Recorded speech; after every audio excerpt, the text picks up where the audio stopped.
Okay, so late afternoon on a Saturday, picking up here on the 17th day of May, 10 years later, and the yesterday, the commentary that I wrote up in the blog post um, tried to make some connections between the writing, the process of writing, particularly the repetitive nature, if you would, or the repetition that is both in the content, which is really was the issue. As I was reading along the last couple of days, and it was 2 days ago in particular, I was reading the meditation, and aside from a mention of Plotinus, although in that particular one I don't think that there was one, this was on number 90, I believe, the material struck me as just very repetitive, almost verbatim.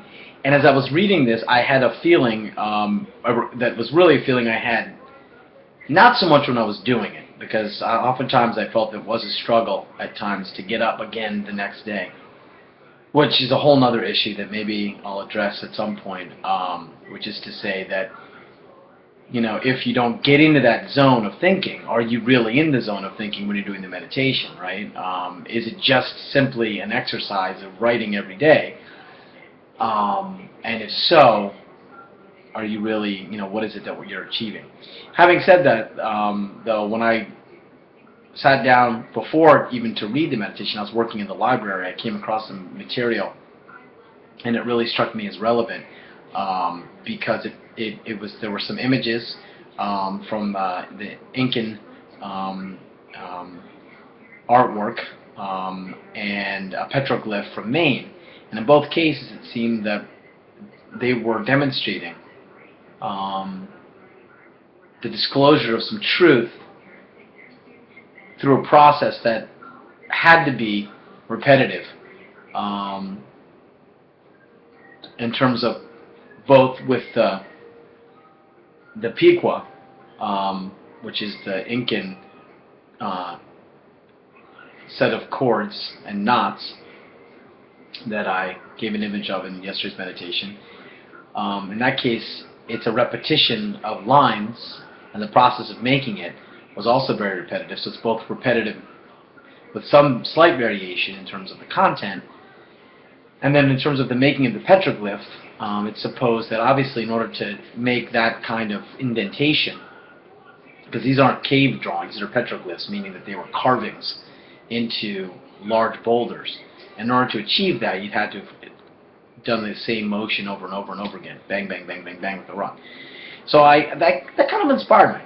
I kind of felt like lifted by that, thinking, you know, part of what this process is about breaking out of the form and the expectations of Western philosophy, and specifically academic philosophy. And it's a struggle to do that, but honestly, it's easier said than done. All right, so I'm going to pick it up now and read today's meditation. The building which produces the community of learning unfolds through the painstaking listening that poetic saying submits itself to. As we said, without the reception, the hearing, the poetic is not heard as poetic, nor received as evocative. Learning awaits hearing. Poetic dwelling emerges through the labor of hearing.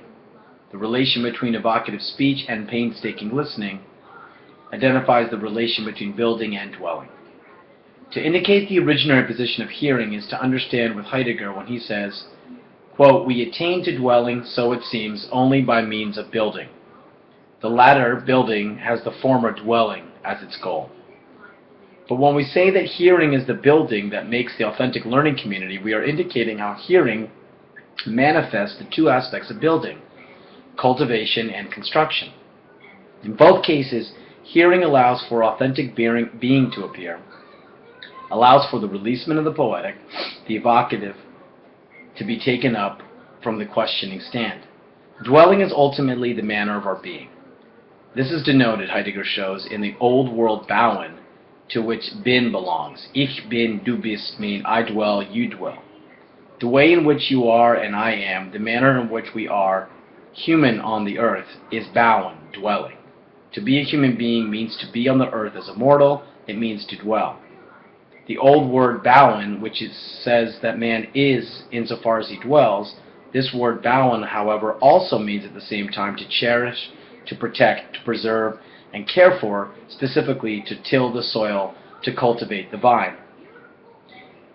Dwelling as mortal on earth is indeed what it means to be human. But this description names our dwelling in the most generic terms if we do not heed the meaning of the mortal dwelling issued from the call to preserve and care. Above we said that poetic dwelling is a making, a building, the creation of being together, the cultivation of community, the sowing of the seeds of friendship, and the reaping of the harvest of mindfulness as the thinking of the people who are enjoined in the heeding call of being. Here we emphasize the reception of the directive of human dwelling as hearing. This painstaking listening as the building that preserves the poetic dwelling maintains the conservancy of poetic dialogue, the essential modality of humanity as a many being together. Hearing as building directs the making, the creation that allows for the authentic human dwelling to appear, and situates this making within an abode or location. The clearing, or speaking, can be directed. To locate or direct poetic dwelling is to place speaking within the proper relation to language's appeal. Hearing attunes speaking to its own enchanting and exchanges it to itself. Painstaking listening directs speaking to its own evocative roots, and beyond the immediate intentionality that propels it. Hearing redirects speaking to the concealed and hidden messages that are always already embedded and not yet spoken. When Heraclitus calls our attention away from his sayings, he is appealing to us as one who hears the ineffable. When Lao Tzu cites the mysterious quality of the Tao, he is calling attention to the nameless beyond. This conveyance of the ineffable is the most originary location for the human being as the maker of meaning. The situation of hearing positions and initiates our improvisational, spontaneous capacity, for it reveals what Heidegger calls the mysterious process of language's appeal. We have, quote, hardly yet pondered the mystery of this process. Language withdraws from man its simple and high speech, but its primal call does not thereby become incapable of speech, it merely falls silent. Man, though, fails to heed this silence. Unquote. We only fail to heed this silence if we fail to heed the appeal of language, fail to receive the invocative beckoning to cultivate community and dwell in fellowship, in the existent stand of freedom in relation to others, released from the judgmental posture that places us against and into the location where we are enjoined together. To heed this silence is to take up the tough work of hearing, the painstaking listening. This work unfolds, proceeds, and is directed by the silence of the primal call, the appeal of language which invites us to conserve the way for the appearance of the ineffable. And that's where it ends. So some really good citations from old Heidegger in this meditation. The second one being the one I think is great when he says, we've hardly yet pondered the mystery of the process. Language withdraws from us its simple and high speech, but its primal call does not thereby become incapable of a speech. It merely falls silent. Man, though, fails to heed the silence. So what I'm suggesting is that heeding the silence of the primal call of language then opens up the possibility of learning. And I think that's what I'm going to emphasize in my blog post.